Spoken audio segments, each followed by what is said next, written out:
In the firehouse, every second counts. The best tool for the job? A well-rested firefighter. Dreamseat firehouse furniture, built for durability, designed for comfort, because your best tool is your team at their best. Welcome to Mental Health Monthly with Dan DeGryse and Chris Muscle.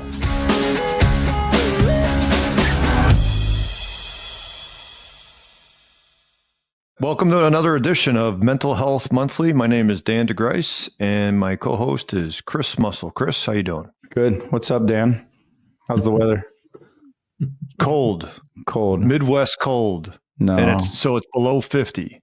It's cold here. I think it's, let me look. I think it's 61. 62? 61. Yeah. Exactly. Yeah. Hence why I'm wearing a knitted sweatshirt here. Yeah. But anyhow, I feel like I have backup because our guest, who we're going to get to in a second, comes from my area. He does. And let's get to him. So our special guest today is Chris Fields. Chris Fields, welcome. Thank you, gentlemen. Appreciate you having me on. A lot of people don't like it. I look forward to doing these things. So I'm honored to be on. Yeah. So we go back, 6 years, maybe 7? Probably about 6. I've been retired almost 8. Yeah. Probably about 6 or 7 years. Yeah. Good call. We did something for Firefighter Cancer Support Network with Curtis Dunn and a couple other people. That's where we met, and we got to do a tag team open air question and answer. And yeah. And then I went to your event down in San Antonio. Was it San Antonio? That's right. Yeah. Yep. The last one I did. I'll tell you a quick story on that. The San Antonio. Okay. I went to Rhode Island about 8 or 9 months ago. I went out there and spoke to their EMS refreshers they were doing for that quarter. Were going to be on mental health and stuff for their taking care of their own. So I went out there and did a deal and went back 2 weeks later and caught the other half of the fire department. But the gentleman that contacted me heard me speak at your deal in San Antonio 4 or 5 years ago and remembered it, and it kept my contact information and wrote everything down and contacted me. But that's where he heard me speak the first time was at that event in San Antonio. So, very cool. Yeah. Very cool. Yeah. Yeah. To speak to that, man, you probably can't remember, no offense, but the number of speaking engagements you have had as a result of the incident we're going to kind of talk about, and then transition to the rest of your life. Right. Innumerable, right? It is. And it was something I had never envisioned. Jay Dobbins, he's a former ATF agent that infiltrated the Hells Angels for 2 years. He was friends with Doug Mondo, Doug he was on our podcast together, Survive First. Okay. Anyway, he was going to speak at a deal in Arizona, and he told Jay about me. Jay said, "Hey, you want to come out and speak at this deal?" And that was my first time speaking. And it's and I thought, one-time deal, fly out there, be cool. And then, man, it just started steamrolling, and it's been going good. And I don't do as much. I don't like being gone, 24 days out of a month. So I hear you. We definitely will get to that. So again, we appreciate Chris, you being here. For those of you that don't know Chris, and again, I say that because in the fire service, right? I was talking to Chris Muscle, my co-host, is that I'm the last year of the baby boomer, so 1964, and we got the millennials, and then generation. Was it Generation X or Z?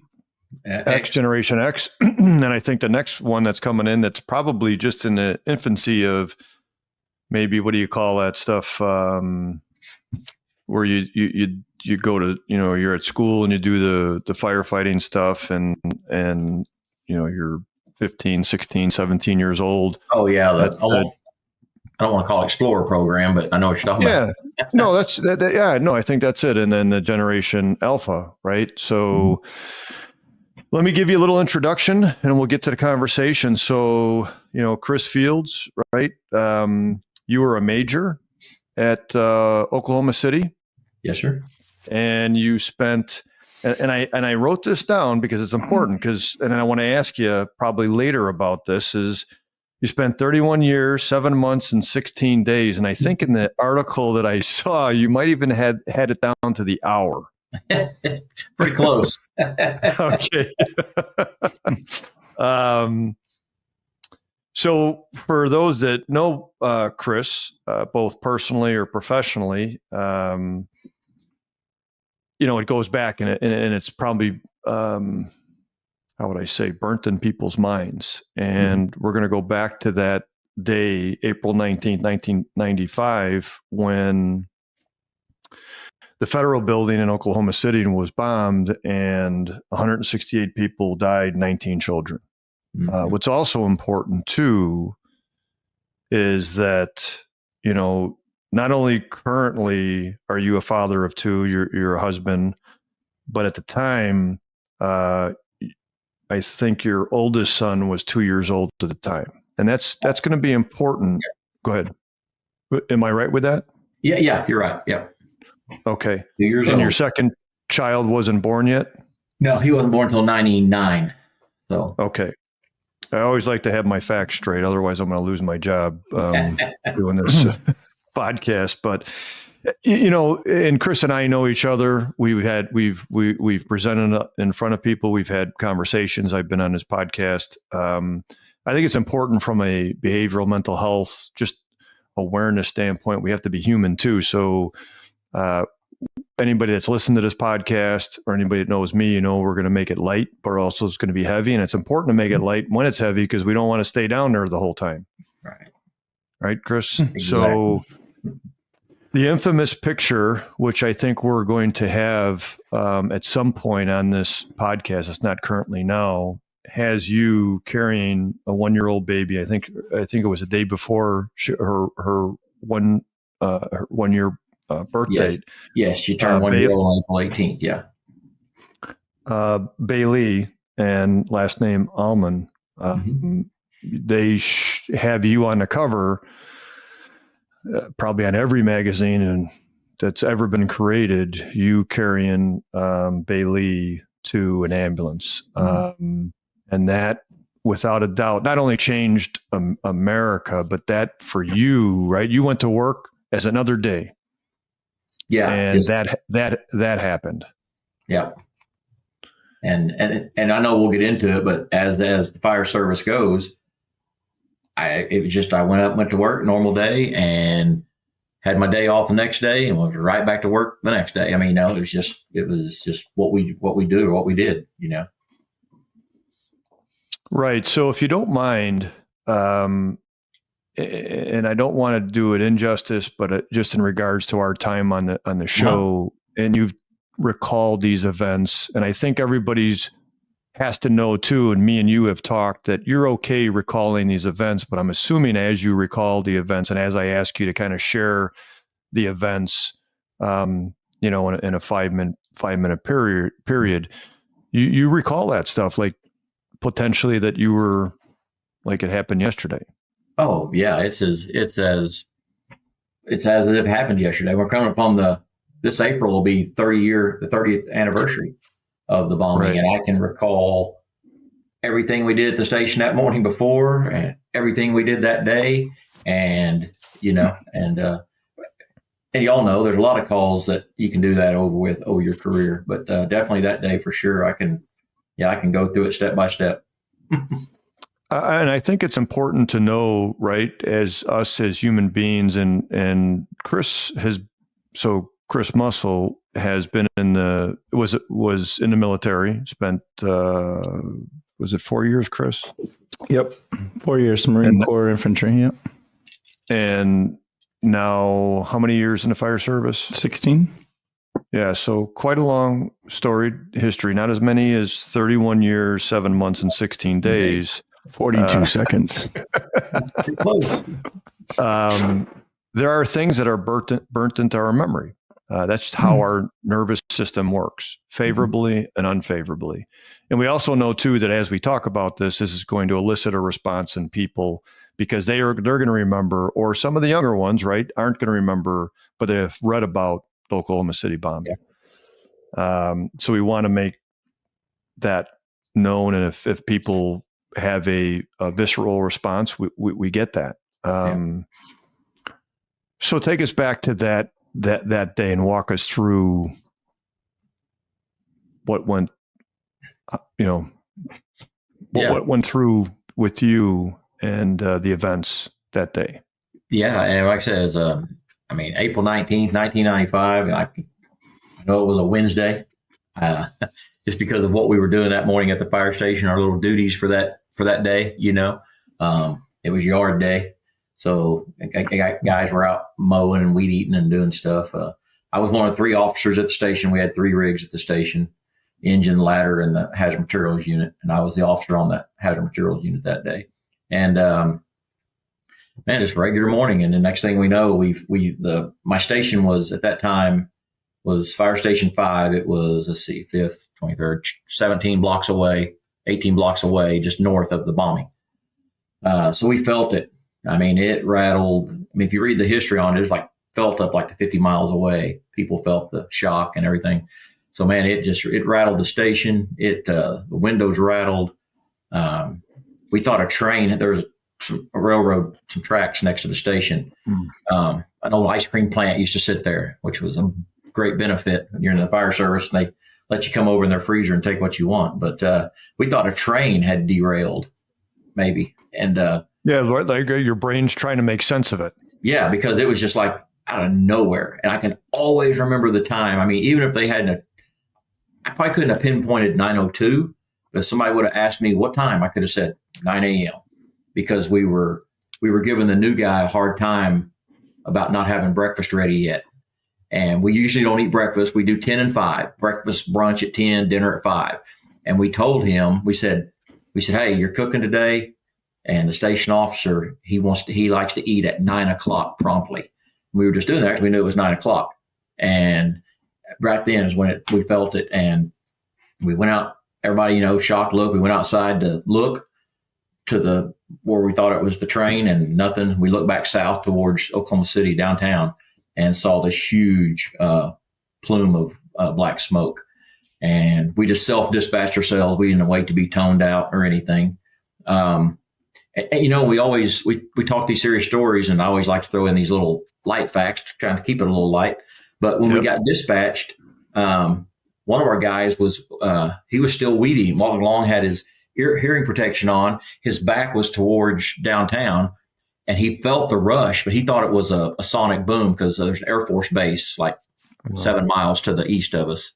So he thought it was just jets and a sonic boom. He just kept on. We had to stop and hit the air horn.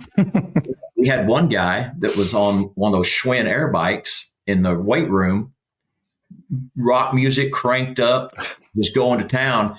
He never knew. He came out when he got done working out and the place was empty. So he jumps in his little Honda car at the time and he's driving through sidewalks downtown he finally caught up with us. Yeah, but he never knew we even left till he came out from working out. The story behind the story, right? Yeah, I appreciate that. Crazy stuff. But we headed down there, and about 10 or 11 blocks away, from the site, I started seeing all these storefront windows kind of blown out, and people just kind of coming out of their buildings, out of their offices, days, looking just not injured, but just that look like, what in the hell just happened?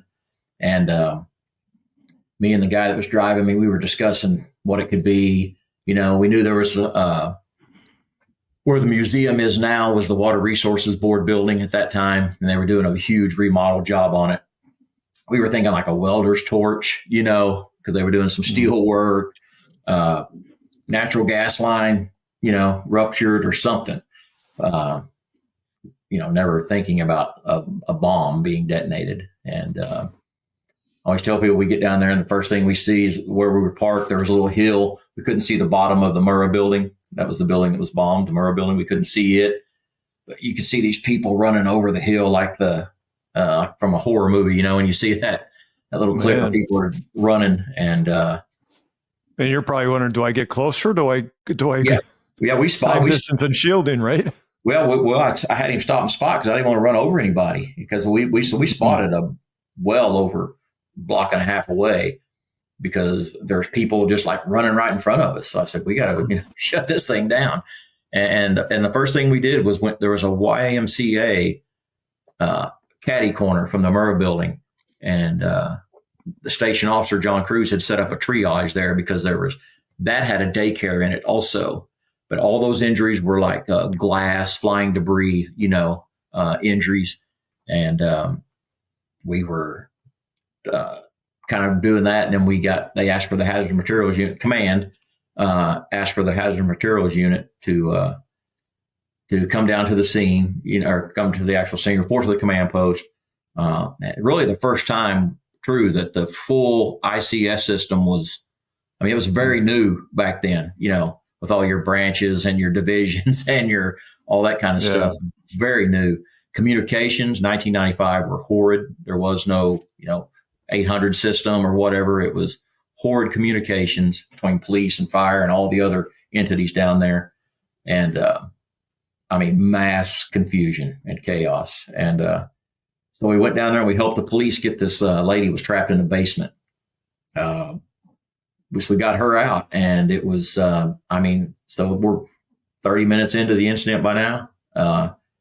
And we got an assignment to go to the other side, to the south side of the building, report to somebody, division.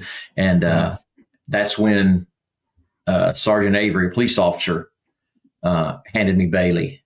And I tell people it was like, honestly, I couldn't tell you. He didn't come around a corner. I didn't see him come out of a walkway. It was just like, poof, and he appeared. He was in front of me holding this baby and said that, he had a critical infant. That's all he said. And I think there's actually a photo of me holding my hands out, him handing me Bailey. And first thing I did was check her for any, signs of life. And I couldn't get any, and I had to clear a bunch of concrete dust out of her throat, and she had an open skull fracture and some other injuries. And I did exactly what he did. I took her across the street to I saw an ambulance, saw paramedics over there, and walked over there to them and said the exact same words. I just told them, I said, hey, I've got a critical infant here. And the photo, if we want to get into that real quick, the actual photo. Yeah. Of course, and we can back up if you want me to get into it, but I didn't know about the photo or see it. I didn't know about it until 11 o'clock that night. There was a photo. No, I was going to say, hold that for a second. Just go through the thing. And then, because it's interesting, because again, the first time I heard it, I'm thinking, go ahead. Okay. Yeah. Okay. So I didn't find out about till 11 o'clock that night. Didn't see it till the next morning, but I walked over there and the ambulance was full. There was somebody on the floor, on the cot, and up on the bench seat, and there's people laying around backboards. And once I saw the photo, I knew exactly where I was standing. I was waiting because the paramedic said, let me get a blanket because we're not going to put that baby on the ground because there was nowhere else to put her. And I say, we'll go into all that. And then once he took her from me, I told him, get the basics. I checked her for any signs. I didn't find any, and told him what injuries I had assessed, and I was gone. You're back to work. You did. Yeah, you worked for how long? Crew. Yeah, I went and found my crew. When I caught up with them, they were walking around in a circle, kind of like, where do you feel us now? So they were talking to somebody. Somebody had sounded out, and they'd heard them. And this lady kept telling us, I can feel you standing on top of me. So they were trying to sound out how she was laying, so they could start digging and know where to be careful around her head. And I tell people this was it was a pretty significant thing because when we got her out, her name was, we dug her out, and her name was Sheila Driver, 28 years old, pregnant. 7 or 8 months pregnant, telling us I'm writing all this information down. I've got 2 kids at home. I've got this is my number, call so, and all of them telling you all their information. And because when you first see the building, and I'll back up real quick. The first time I saw that building, if you would have said 9:00 in the morning, downtown Oklahoma City, 9 floors pancaked on top of each other, third of the building gone, and I don't discount any fatality, but to tell me there's only going to be 168 fatalities, I would have said, you are absolutely insane. You know, I mean, you put so many people on each floor, I can come up with more than 168, you know. Right. So that was kind of our mindset, like, you know, this is not going to be a good day. And Sheila was alive and we talked to her. So it kind of gave us that, it kind of rejuvenated the guys to say, hey, you know what? There's one, there's probably more in here. And, you know, that's what we want to do. You need that. How long were you into that event so far? We're probably about an hour or so into it now. And okay. The crew, though, before I had got there, they had already removed 2 fatalities. Okay. And like I said, it was a day where, you know, not everything and everybody was intact.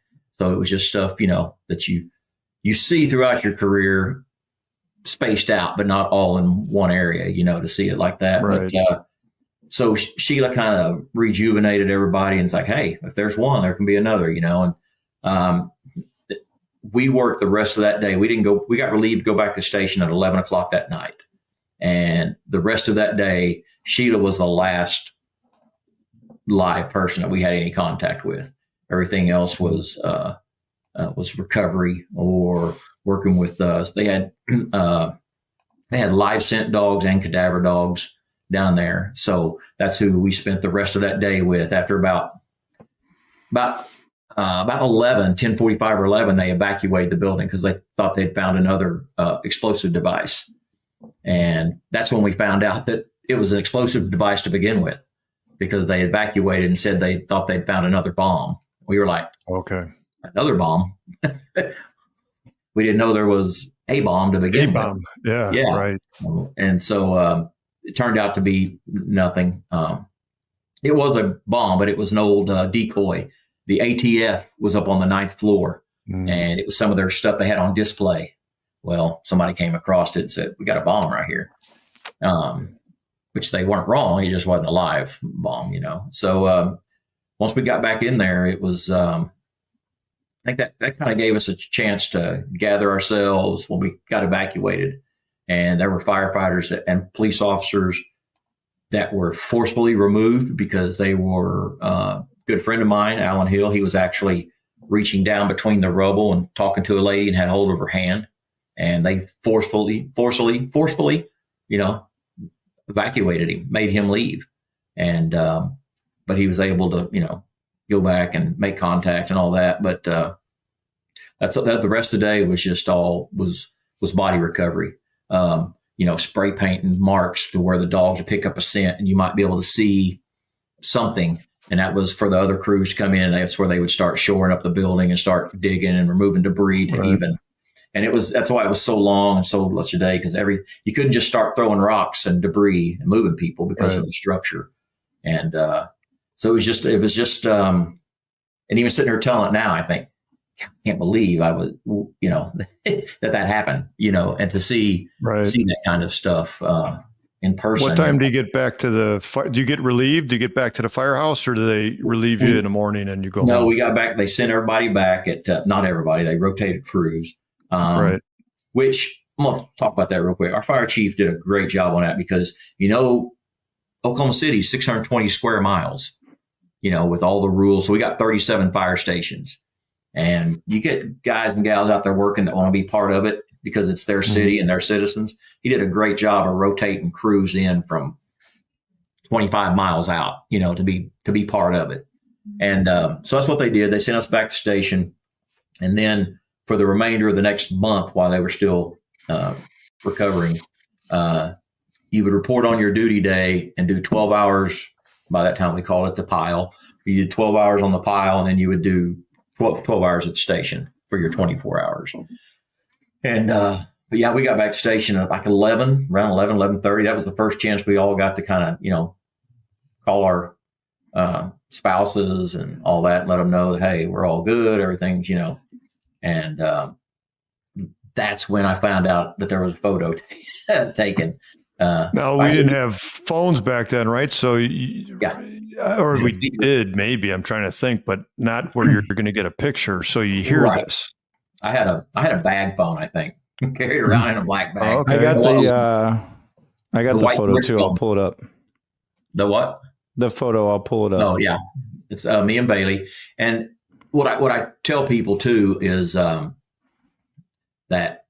and I'm glad that photo's there, because you can, if you see the photo like on Newsweek, they've blown it up. It takes up the whole cover, and it makes my helmet look like bright cherry red, and it makes you can see the concrete dust mixed into the blood on her head. But you look at the photo on the Newsweek cover blown up, it's got it like it's bright red. And I know that's just the media doing their thing, but okay.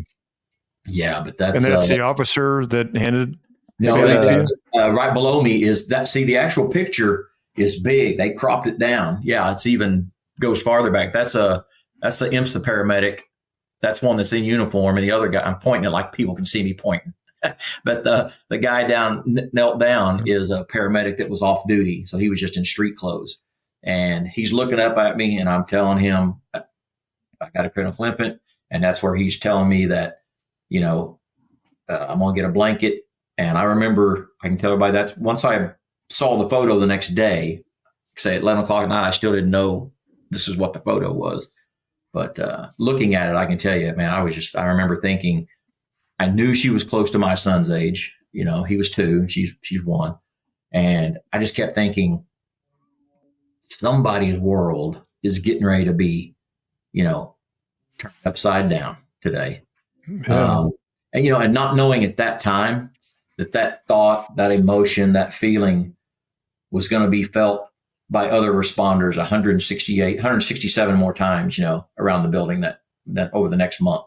It was just still a surreal moment to think about. And but like I said, I got a call from a dispatcher of what happened when we got back to the station, and he said, "Hey, Chris, did you carry a baby out of the building?"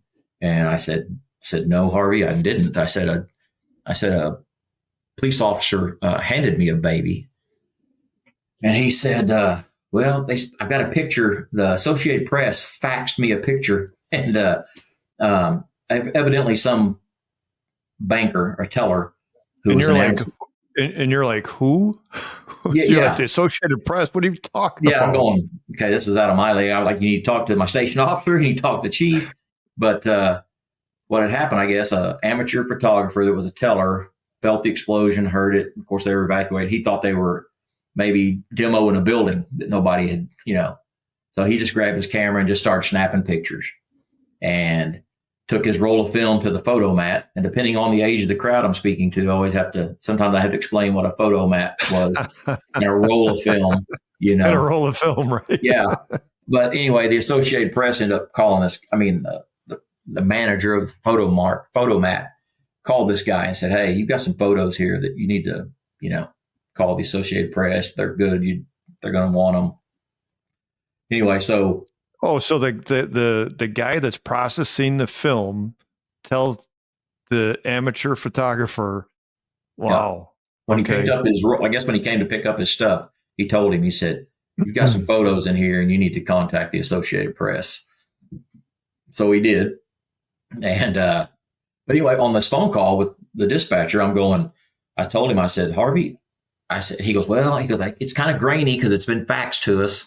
He said, "And I can't," he goes, "It's a red helmet with the 5. He goes, and Harvey's a big goose. He said, "I think I see your cheesy little porn stash from the side." That's what he was telling me, I don't think we're knowing the impact of this yet, so we're still kind of, and I said, "Harvey, let me ask, Captain Mayfield and Captain Cruz, they were the other 2 guys with red helmets at the station that had a 5 on them. And they said they didn't carry any baby." And I said, "Harvey, I guess it's me." I said, "What's going on?" And he said, "Well, we got this photo, and fire chief said if we can tell who it is, we can identify him to the Associated Press." And I said, "Okay, I guess it's me then." And I said, "What's going on with the photo?" And he goes, "Well, the guy I'm on the phone with says that it's going worldwide tonight or in the morning." I'm like, "Okay, click, whatever." Yeah. the guys and girls said, "What was that about?" And I said, evidently I'm going worldwide, just kind of jokingly saying it, we went to bed. We made a house fire that night. We, got up the next morning, and that was the first time I saw it. The other shift was coming in, and one of the guys brought, it was like an inset picture on the front page of our paper, Dallas Morning News, USA Today. And we were watching the news shows, and they were showing all the, headlines around the world. And in every language, everything, there was that photo. And I remember thinking, that's when I knew exactly what I was doing, what I was thinking. But my first thought, still, I think about it today, my first thought was, they're running this picture. I wonder if the family even knows, that's their kid. And I know my mom and, of course, my wife, she's a mother. So they were all like, whoever the mother is, this before I met Aaron, whoever the mother, they know. Mothers just have this thing, they would have recognized her little socks or something. So that was my first concern was, I wonder if the family even knows, and here this thing's going worldwide. Met Aaron the very next day, Bailey's mother, the very next day. And she did know, she had found out actually late. She didn't know about the photo, but she knew Bailey was deceased. She identified her late that afternoon. But a local reporter called me. I'd done just a few interviews at that morning. Let me back up. When I got home that morning, I got relieved and got home that morning. Media was already swarming. I had to call John Hanson. They hunted your house. They were waiting for you at home. Yeah. And I'll say the local media was always great because it affects them too, because they're our media. The national media, they just wanted their story. They didn't give a crap. So they were knocking on neighbors' doors at 7 a.m, Oh, boy. I had to call John Hanson. He used to be our public information guy, one of the greatest guys in the world. Rest in peace, passed away of cancer a couple of years ago. But I had to call him to get his police connection, say, hey, I need these people off my yard, out of my neighborhood, So that's when it all kind of the whirlwind started right then. And it didn't stop for a while. But well, first, go ahead. Truly appreciate you offering that rendition of it. Mm-hmm. And you went from Chris Fields to Chris Fields, right? And you didn't even know it, right? I didn't even know it. And like I said, that's where Chief Hansen helped me out so much, because we can go back and forth on it. But a lot of my struggles became that irrational guilt, because I felt horrible that, and I find all this out that she couldn't, that I was in this photo with this lady's baby. Now she's getting no privacy, and I'm the last one that held her child, that she knows that she has a connection with. And the being singled out, God, I like to be the center of attention, at the fire station and be the funny guy and all that, but to be singled out in a teamwork thing like that. And that's where John Hanson helped me so much when I was struggling with that. I was going, because Chief Mars would call and say, hey, Chris, so-and-so wants to ask you a few questions, do an interview. If you don't want to do it, just let me know. I'll be the bad guy and tell him no. Well, my little irrational brain's going, well, I don't want to be a bad guy, So I'm doing all these interviews, but this reporter called and asked if I wanted to meet Aaron. And I said, no. I said, I do not. She said, Bailey's mother, do you want to meet her? And I said, I have no idea what I would say to her. No, I don't want to. She goes, well, she contacted me. She wants to meet y'all. I said, oh, well, then let's do it. Why don't you lead with that first? Yeah. That changes the whole, in our world, that changes the whole narrative. And so went and met Aaron that very next day, that afternoon.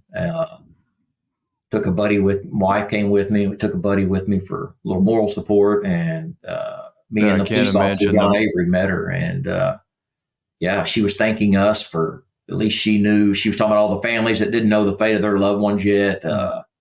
She was just, this 21-year-old single mom who just lost her only child was comforting these, two big, supposed to be badass first responder, because we're just, we're blubbering fools. We don't know what to. She said she could tell we were fathers by the way we handled her baby, and she appreciated that. And you're just going, So, and we've still got a bond today. We still talk, and she's had 2 more children since then, and we still communicate and all that kind of stuff. So, but, yeah. And then I say that was the first day. And then, the next month was just pretty much, recovery.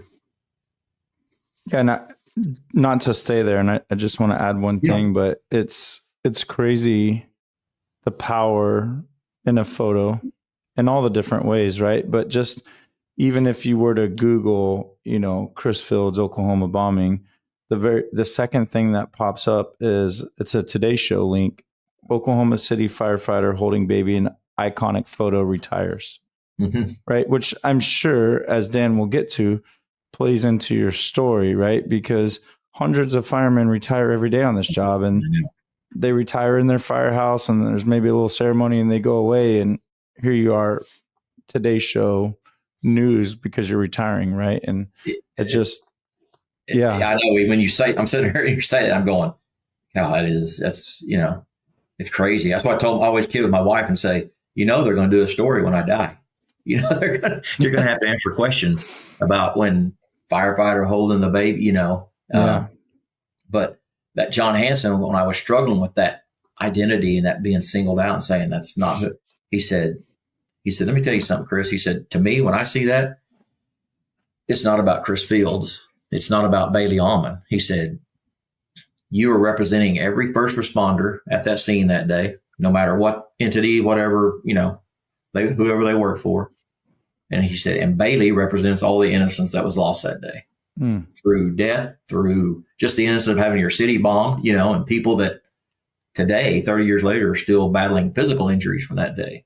So that was when he told me that was like a huge weight off my shoulder. I had to make myself think that, because I was still going, dang, but the support I had from the guys and girls at Oklahoma City Fire Department when I was doing interviews, and they were going, hey man, you're doing great. You're representing us great. There were a lot bigger ding dongs that could have been in that position, and made us look silly or whatever. So the support I had from that was I could never thank them enough. The support I got from the guys and girls of the fire department. So, well, the enormity of that incident alone, right, changed so many lives. Like, right, we have any line of duty death or suicide or injury on our job, and then you have, like you said, 168 dead, 19 of them being children, and then all your exposures to all the different people. And you say, okay, your one company would shed 37 or 39 houses. Yeah. They all, everybody in Oklahoma, everybody that was employed with the Oklahoma City Fire Department, did and something. Beyond. Right. Yeah. And beyond. Yeah. Right. And did something. And I appreciate the what you just shared in regards to someone trying to explain why you feel like the way you do, but everybody had that similar experience. And then I would imagine, and again, I'm not throwing stuff at you. I could imagine, like, as people are patting you on the back, say, thanks for representing us. And you're probably going to bed at night going, why me? Why? And probably people are saying, well, you're handling it well. It's like, yeah, but why Chris Fields? And I don't want to paint a bad picture on this at all. Because when I got to meet you 6 years ago or 7, and now, to me, you're the same person as the carefree, fun-loving, gregarious, will kid with the next person, make fun and make light of the guy in the, and I'm thinking of that guy in the back just going, do, mowing the lawn, and then realizing you're all gone. Some people might think, well, how can you have that mentality or thought process when Bailey and other children and all the other people died? In order for us to truly make it through life without succumbing to the tragedy, we have to change that perspective. As the individual that shared with you,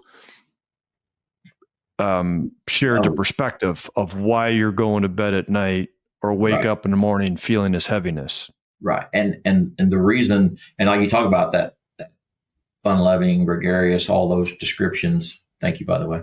And good looking. I forgot to say good looking too. You left good looking out. I felt that was what everybody expected to keep seeing when I was, going through my struggles. So I was that person for a long time until, and I got to say this real quick. I get my platform, the speaking I get to do is all because of that photo. But when I finally cratered and spiraled out of control and got to my rock bottom, man, it was everything. It was at that time when it happened, I had about 20 something years on the job when I started spiraling out of control, but it was everything. I mean, it was from childhood trauma. It had never been addressed. It was, we lost 3 firefighters in '89. One of them was my mentor. I've lost 4 or 5 brothers in the line of duty, so it's not just the photo. And so that makes me go back to when I was saying, why me? My mom, who's the prayer warrior of the family, she'd say, there's a reason it was you, Christopher Lee. She said, you don't know it now. She said, I don't know you're questioning that. And I used to, when I was at my bottom, me and God had some serious, issues to take up with him, about if there's a reason, then you need to show me why, because I'm getting ready to exit this place. If you don't, show me the why. And, I always think about, a lot of people don't know the interesting, like I say, another backstory was 4 days after the Oklahoma City bombing. There was, I think his name was Robert O'Donnell. He was a Wichita Falls. Remember baby Jessica in the well in Wichita Falls, Texas? Yep. The guy, Robert O'Donnell, that had came up out of the well with her, holding her, and his picture was on People magazine. And, I don't know what his issues were and why he spiraled out of control, but he ended up losing his job, had some prescription drug issues. And, but 4 days after the bombing, he went into his ex-fire chief's office and laid that photo of me and Bailey on his chief's desk and said, this guy has no idea how his life's getting ready to change. Mm-hmm. And wow, drove across his family's farm, wrote a note to his sons and blew his brains out. Oh, I did not know that. Yeah. He said, sorry to check out this way, but life sucks. And, damn. And of course, that was devastating to hear. Because then I put myself in his shoes and thinking, what am I getting into? And then it's kind of one of those deals too, where if I told you a story, by the time you told it to that person, it would grow or it would change. Well, he had a red ball cap on, holding a baby. So by the time that story got its way back here, it was the firefighter in the red helmet holding the baby killed himself. So there was stories all around that I still to this day, a good friend of mine named Clint Greenwood, retired Oklahoma City Fire, teaches hazmat classes all over the country. Every now and then my phone will buzz and it'll be a FaceTime call from him. I'll go, uh-oh, somebody thinks I'm dead. So he'll be in a class and he'll go, hey, Chris, whatever. And he goes, because somebody will say, when they find out he's from Oklahoma City and he talks about the bombing, they always say, is it true? Didn't he die? It's sad that he committed suicide. Clint said, Clint says, I always tell him, Chris Fields loves himself way too much. He's not, he tries to make a little joke. My kind of guy. Yeah. But, so he'll get hold of me and or he hasn't in a long time, but he used to. It was pretty frequent. Yeah. He'd say, tell these people you're still alive. But it was the Robert O'Donnell from Wichita Falls. And so, that was just another thing that just, put another thought in my head of going, God dang it, look what it did to this guy. And look what, now I don't know what all else he had going on, but still, it was just another backstory that a lot of people think it was just we had some national publication was trying to set up me and Aaron to look like we were having an affair. And so we did an interview with him and they wanted Aaron to give me a kiss on the cheek. And we said, no, that's not who we are. We're friends. And well, at the same time, a photographer was creeping around our house trying to get a picture of my lonely housewife sitting at home by herself so they could run this story that the firefighter from the photos. Oh, wow. We found out about, we got wind of it and we're able to put a stop to it. And so, I mean, there's so many other crazy stuff like that that was just, and then knowing what Erin was going through, knowing her when she was trying to bury Bailey and she couldn't do it privately because of the media and they had to get the police to get photographers out of trees. And, and I don't say that to put the media all under one light. It's like everything. 90% are good. It's that 10% that make, like the fire service. Most of us are pretty decent guys and girls. It's that low percent that makes everybody, second guess who we are. So yeah, it's just that there's a lot that went on. So. Yeah, I think it's a lot, right? A couple things you said just a second ago.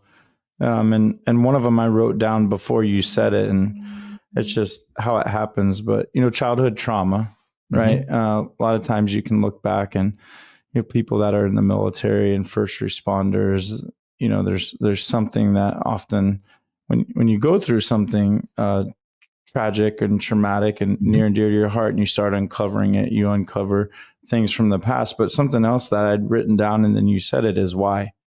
And, I think it's important for people to know, right? Whatever your faith, your higher power, your thing that keeps you going, right? The why can be something that can make us or break us, right? Yeah. And so, I'll just say for me, a lot of trauma and tragedy in the past, I can't ask the why. Why did I see that? Why did I go on that call? Right. Why did I go to combat? Why? Right? It goes back to what you said is, and you mentioned it, is you have to trust, right?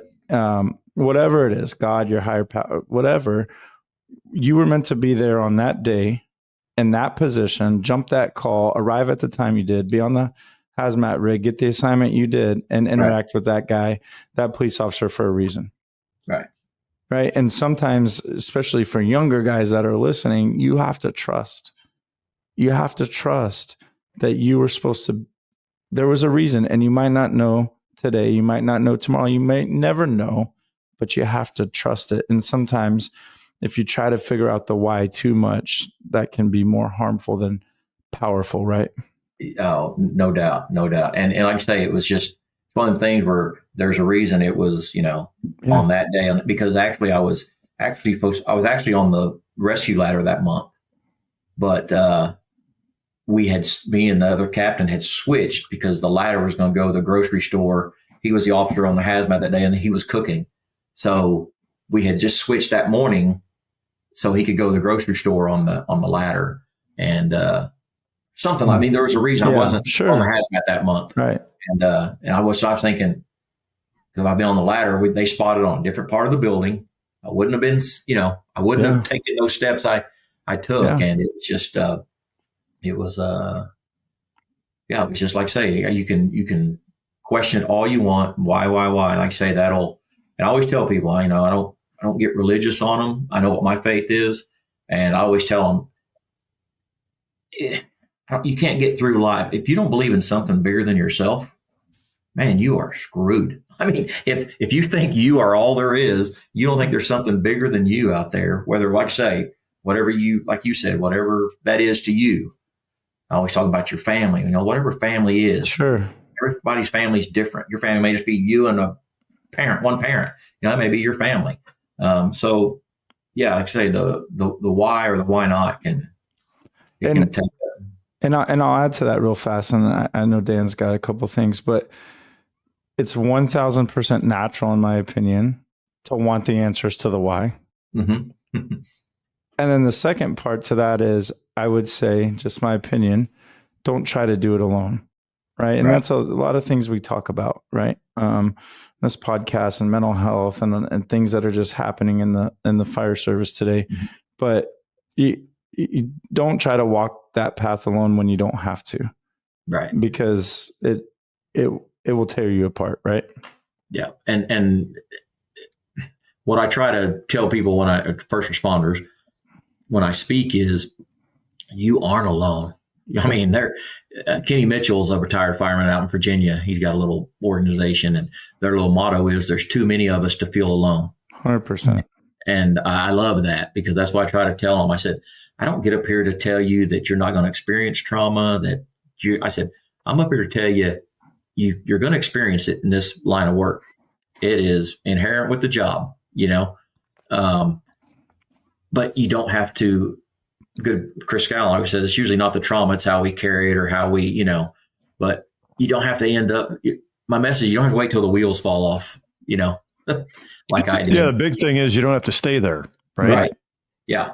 And if you do stay there, it's probably has something to do with not you, but the individual, as opposed to everybody else. Oh, definitely. And I think while you're thinking on that, Dan, I think we're really trying. We hear the word normalize and whatever, mental health, right? Whatever, you make it normal, make it not a stigma, break the stigma, whatever your language is, right? But to your point, Chris, is we do nothing alone in this job.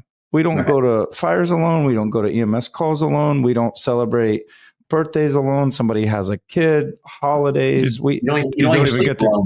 Usually, and I was going to say, you don't get to go to the washroom yourself because somebody's in there messing with you. You can't even shower because somebody's popping you or dumping ice water on you. So why is it that we're so comfortable doing everything else together, short of climbing in a bed with the other guy to be funny and nap with them and get it on photo? Right. But then we wind up and I always say everybody has different levels of, I call it the world stage call. That might not be right, but everybody has that call, right? Whether it's something that you experience, it's a car wreck, it's a pediatric medical, everybody has a call to that magnitude for them. We have to figure out we got to stop trying to do it alone. Right. Well, right. And when I talk now, I get on fire chiefs and leaders to say, it's on you. You have to establish that, whatever the word I'm looking for is, culture, that it's okay. It's just like if a guy or girl gets hurt at a fire, breaks a leg, whatever, man, busting their ass, doing their job. We check on their families. We check on them on, the chief's calling, hey man, how you feeling? How's your rehab coming? Yada, yada. Guy or girl gets cancer. What do? Man, we make up food trains to take to their house. So the wife, you need help picking up the kids. We know you got to take your husband or your wife to chemo. We're right there for them. We're almost overly responding to them. We smother them. But then once you hear it's a mental health, he's struggling with it. Oh, yeah, we better, So that's it's more like a hands-off approach. Well, they'll let us know if they need anything. They'll let us know if they, no, it's the same thing. It's an injury that comes with this job that you can rehab from, just like the broken leg, so. Again, Chris, we definitely appreciate, and for those people that are out there that, haven't heard you talk, while you talk kind of like you did here and share a bit about the events leading up to, not only the bombing itself, but with Bailey and then thereafter, this conversation is less about the spiral. And for everybody that's listening knows that, I've heard Chris speak about that at a point, but I appreciate the fact that this next piece here that we're going to talk about in the next 15 minutes is more from a protective factor upstream. And what do we need to do? What is the department, not just the fire chief, but the candidates from a fabric of the fire department, but things to keep in mind that hopefully people caught as you shared, as you mentioned that you came across two people that were deceased at the body, or your team company came across two that were deceased and then one alive. I look at, for many of us who come across, and we have this every single day, all day, with loss, with death, whether it be a motor vehicle accident, heart attack, shooting, suicide, whatever it may be. It wears on us. And we typically don't know until we act a certain way or somebody tells us, hey, why are you being a jerk? Or we think we're hiding it, but everybody else sees it. Yeah. 100%. And it's a key thing is that you need those successes, that one person alive or whatever that may be, that CPR success, so we can rejuvenate and not get that negative thinking or that nihilism of like the world is a, you know what I mean? Yeah. You shared also that, and I don't know how long it actually took, and many people that I've worked with clinically over the last 38 years, is it's not always that single event. Now, there are those cases where it's a single traumatic incident, but I would imagine that it took you some time with some people that you significantly trusted, personally and professionally, to understand the dominoes, right? That led to that event. Mm-hmm. Some people will just, and I don't know this for a fact because I haven't talked to anybody, but it could assume that looked at that, no, that tragedy, you know, took Chris Fields down, and you shared in just a short sentence, like there were a lot of things that led up to that event. We do not do a very good job as human beings, let alone first responders, at processing that grief from the losses that we have that usually are very much more personal to us. Right. From a protective factor, knowing a little bit about you, you have your humor, your gregariousness, the firehouse bantering, good humor, dark humor, and all the humor in between. And you had a newborn, not a newborn, but 2-year-old son. You had another one that came on the way, and you have, I believe her name is Cheryl. Mm-hmm. Yeah. Your wife, stuck by your side. From what I remember, right? You've been married 30. Hope she doesn't watch 30. Oh, better not get this one wrong. 30, let's see. Married in 1989, 37 years. 30. Okay, we're going to say over 30 years. Yeah, 30, yeah. The over-under, because I knew it was more than 30 because I've been married 30. And, like 30. Sorry to put you on this. 33, 34 or something like that. Yeah, go ahead. that does not come by accident. So what I say to people too that might find themselves in any situation that is overwhelming, or you see somebody in overwhelming, what we also ask, not like, oh, poor Chris, or oh, poor Dan, or Chris Muscle, because Chris has his own story, is what are the supportive protective factors that are in place to support that individual, not only like right now, but through this process. And you mentioned the gentleman who died by suicide, and what did you mentioned his name? I forgot his name. Oh, the firefighter from Wichita Falls, Robert O'Donnell. Yeah, Robert. What I can't help but think, and many people who have died by suicide, did he have the people around him that like you shared? And I'm gonna I don't know, but that's what I wonder about. Did he have the people? The other thing is then do we take that help, right? So with that said, besides those protective factors I just mentioned, and please boast about your lovely wife, Cheryl, what supported you as you were spiraling to stop that spiraling and to move in the direction you're at today? Well, I was glad you threw that little caveat in there when you said about all the support we have, all that, and if we're willing to accept it. That's kind of where my downfall was. Anybody that was, it started out, like I said, well, I think I'm hiding it good, because the bombing was in 95, lost those guys earlier, and then there was a few events after the bombing. So it was like 2005 or 6. So you're talking 10 years down the road before, and all that other time, man, I'm just being the Chris Fields everybody expects to see, I want to be that guy, but I was having these little bouts of depression and isolation, which had a trigger that kind of spiraled out of control. And back then, I think it's real important that spouses be involved with any kind of mental health conferences or training, because Cheryl knew there was something different, but she didn't know what to do or what to say.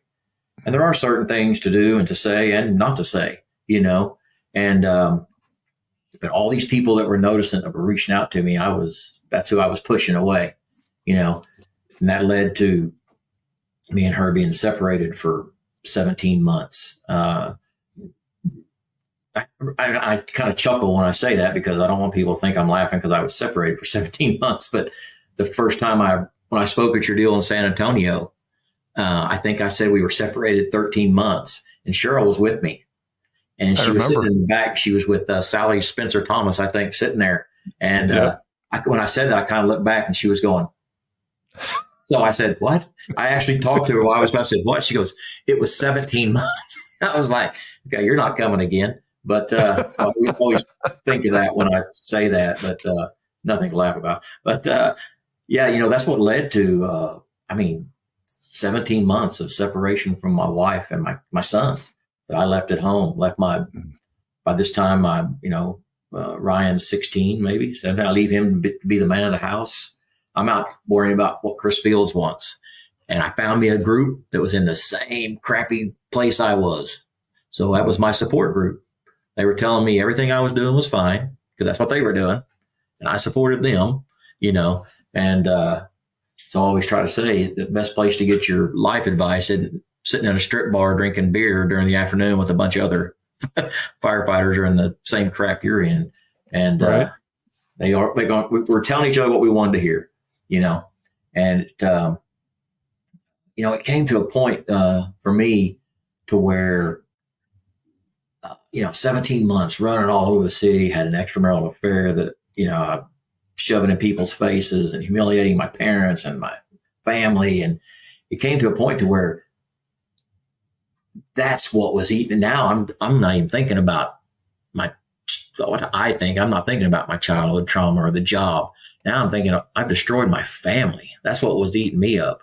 And that's when I, thought I would take enough Xanax and drink enough alcohol that if I didn't wake up the next morning, that, everybody could kind of reset.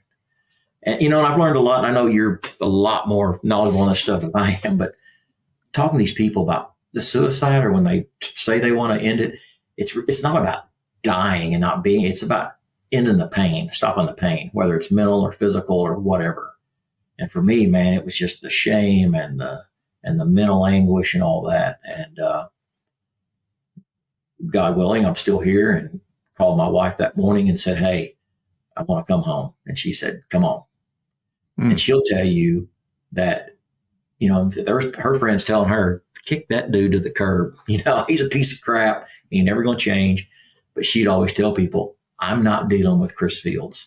She said, your eyes were like blank. She knew if she could ever, and she'll tell people, it wasn't about saving the marriage that time. It was about saving me so I could be a father, be around to be present for my sons. The marriage working out, being great. It was just end up being a bonus, of the deal. But her main concern was getting me right so we could, and it came through a lot of, finally reaching out for help, going to a facility, diagnosed with, checked all the boxes. And, all my actions, I always tell people I own my crap. I didn't, I was diagnosed with PTSD, depression, isolation, all that, and all that kind of stuff. But I own that contributes. And once you get in that world, you don't think about the repercussion. You don't care anymore, So, I didn't do those things, those crappy things I was doing because of what was going on in my head. It was just, it was all about Chris Fields, period. And, through my counseling and through my EMDR and all that, I always think, because my childhood trauma, being molested when I was 10 years old, I always think, because my therapist, Kathy Thomas, great lady, my hero, we were doing EMDR, and I don't know how they do it or how, but she'll tell me now, she knew that was part of my story. I'd never said it. I'd never told anybody, wife, nobody. But she just, when we were doing EMDR, she would, and well, what's now? And I would, one day I just threw it out there. And I'm telling you, from that day, my,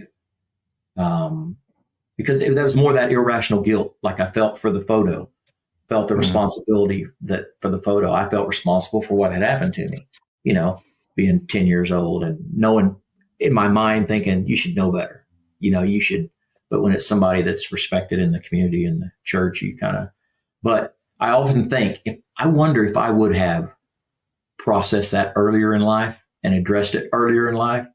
If when all this other stuff was happening, I would have handled it better. I mean, it's neither here nor there now, but I always think about that because you think, well, if I would have handled that then and learned how to process it and all that, would I have handled things different in the future, with the bombing and the calls on the job and all that kind of stuff. So it's but I know when you say that, and I think but people like you do now wonder, can I do it better? And I think that helps us each day now, trying to be better today and tomorrow, right? Because knowing you again is I've from what you've done, trying to continue to serve because you got help, and you mentioned about the therapy, and everybody. This is not a thing about therapy. It's more about protective factors and who you have around you, which you kind of shared, which is important for people that are out there listening. Is that if you personally and the people around that you're talking with don't have protective factors, get them, right? Don't wait for something bad to happen to get them beforehand. But when you mention about therapy, everybody asks about, well, what's the best therapy? I always tell people the one that works for you. Yeah, exactly. If stand on your head eating a banana works, power to you. And you talk about protective factors. I know I got kind of way off the deal, but I think about, and I see fire departments across the country, and Oklahoma City's getting better at, in rookie school, expose them to what they're going to see. The advertisements to hire you is all hero stuff, lights and sirens and, CPR, and it works. And that's all. Chris see the world, right? He was, expose. He was in a worse bet. Expose them because eventually that nuance of running up and down the road at 2 a.m, lights and sirens kind of fades away, that, and then it's the reality of the job. And so I think it's important in the rookie school, man, you got to involve the spouses. And I tell, especially guys that are on and girls that are on peer support teams, and if you got a story, share it, man. However you can do that with your fire department, share it. That's the relatability, because you never know who you're going to touch. Right. And most of you take a 18, 19, 20-year-old kid that's getting hired, and you see somebody on the peer support team, if they come in to talk to the rookie school or whatever, if I'm 20, I'm thinking, those guys got their crap together. They're leaders. That's why they're on the peer support team. Well, most of them are on the peer support team because they've been through crap, and they want to give back. So that's always tell them, if you got a story to tell it, because that's a good as, protector as there is, because they let them know you're human. Like I say, in rookie school, every emotion they're going to feel, everything they're going to feel on every call is perfectly normal, Yeah. The worst part about this show is it goes by so fast, and I can't believe an hour went by. I know Chris is going to have something, and I'll have him sign off. But going back to the clinician, what a wonderful thing to hear the respect and the caring that you have for the person that helped you. I always try to tell people too, a couple things. Just like firefighters, we'd like to think that they're all great, but we're not, unfortunately. I mean, we're human beings. Same thing with clinicians. So if you don't find the right one, find another one. That's right. And number 2 is that a lot of times, and I think it's important too, cultural awareness, but also for many years that I've been in this field, in the beginning, a lot of people didn't understand or didn't take the time to understand the careers that they might be treating. Now, cultural competence is important. I think that's important. But I heard you talk about somebody that was very good, that used tools to help you navigate the struggles that you had that were deep embedded. Some people talk about medications. Some will talk about just talk therapy. Some will be experiential therapy. You mentioned EMDR. Again, never know for exact which one's going to work for you. But also keep in mind, not just you, I'm talking to the public that out there or the people that are listening, is that just because somebody doesn't know how we eat and sleep at the firehouse doesn't mean that they're not a good clinician too. Right. Can I ask, did that person have cultural competency, or were they just a absolutely wonderful, good clinician? Well, I think she was actually a wonderful, good clinician before she became culturally competent. She changed her focus to strictly first responders, and she responded. But after you, But after you, or before you? Oh no, before me. Yeah, okay. She had already, and then she's based out of Stillwater, Oklahoma, close to here where OSU, FS. Anyway, so she helped with the bombing. I didn't know her then. I didn't go to debrief. I went to debriefings, but I didn't speak, and then, but culture calling, I agree with that. That's a good way to put it, that just because they don't know how we eat and sleep, because in one word, we want to say trauma is trauma, no matter what walk of life you're in. But then we want to say, well, if you don't know how we eat and sleep, then you don't know trauma, Yeah. So, I mean, can't have it both ways, I don't guess. Chris? Yeah. To Dan's point, I hate how the show goes so fast sometimes. That doesn't mean we can't do more in the future. But a couple of things that I'll close with is, we talk about childhood trauma, and then trauma from, whether it's this call or just a compounding trauma, complex PTSD, right? And then you talk about irrational guilt, and a couple of things I wrote down just listening that stick out to me is one of the many things that probably makes this whole call-in situation very unique is going back to kind of what opened the show was the photo, the vicarious trauma, right? Mm-hmm. Because you're seeing that photo over and over and over throughout the years, right? It's not a call we go on, we finish that run, and it's filed away because we're on the next call, right? So a lot of different things that, for people that are listening, it's not just one thing that will affect us, right? There's a lot of multifactorial, if you will, things. But something that I wrote down, and I even put it in little quotations on my paper that really just stood out big time to me is, when your wife said, I'm not dealing with Chris Fields. Right.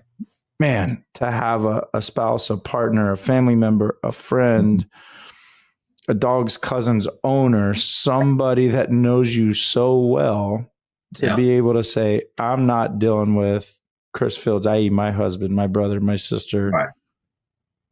That in itself is powerful, right? Because obviously, 17 months later, you're able to go back home, but oftentimes, right, those people are there day one and they're like, I'm going to get in front of whoever and say things, and they're going to call people and, hey, red flag. And maybe they're not going down the path that you want them to, but they're safe. Right. And things like that. So, everybody's got to have somebody like that in their life. Yeah. And if you don't, you got to find them, and you got to build that connection and that bond.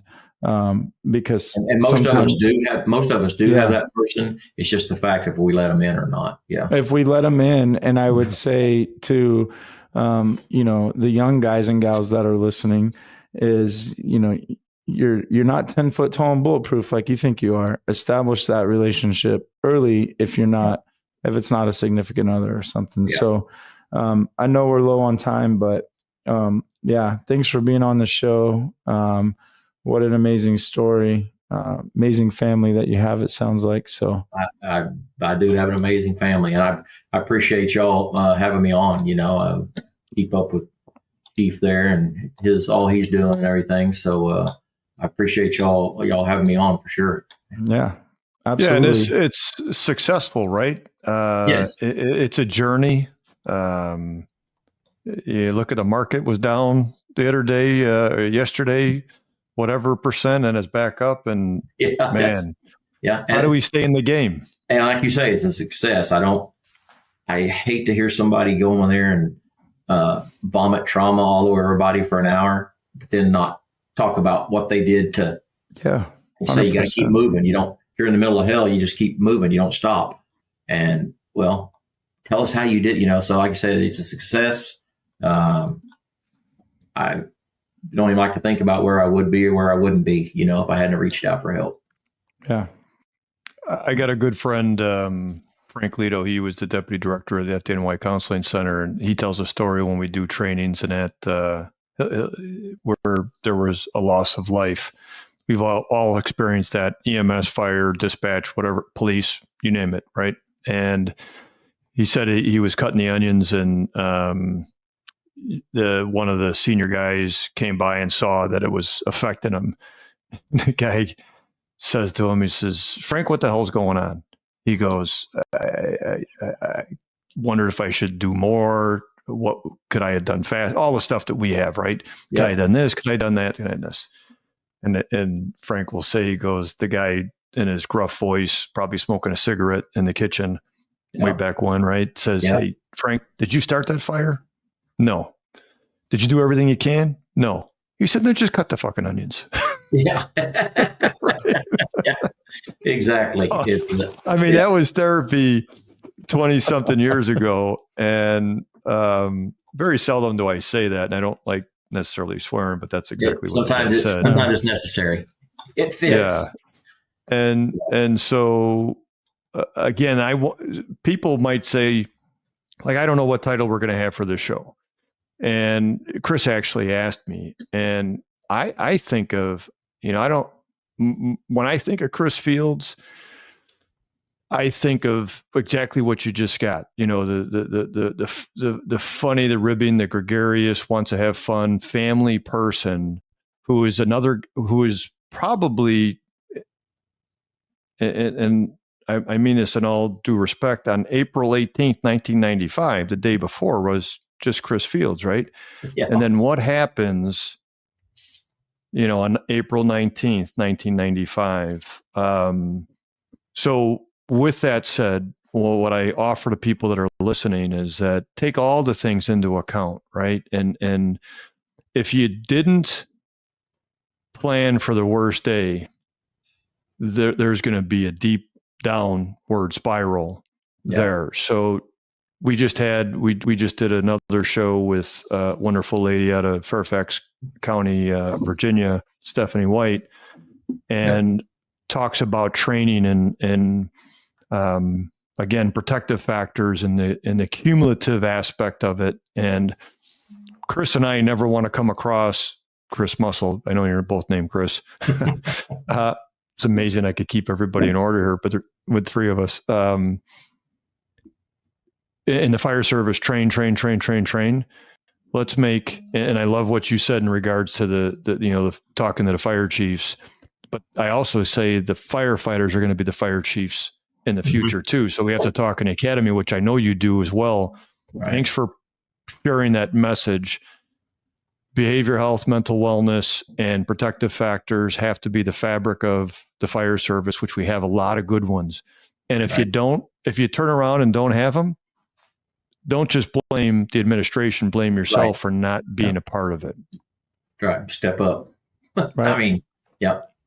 I agree. Yeah. So, Chris, thanks a ton for, I know your people don't know, again, the backstory. We're getting done. You're probably going to have something to eat, and then you're going to be babysitting your grandson or daughter. 2.5-year-old grandson. Man, awesome. Right? And you're probably giddy every time you get to do that. Right now, until he figures it out, he thinks I'm the best thing around. So I got a few more years. Before he figures it out. Man, outstanding. Thanks for spending some time with us, Chris. And for all of you out there in fire engineering world, thanks for joining us. In the firehouse, every second counts. The best tool for the job, a well-rested firefighter. Dreamseat firehouse furniture, built for durability, designed for comfort, Because your best tool is your team at their best.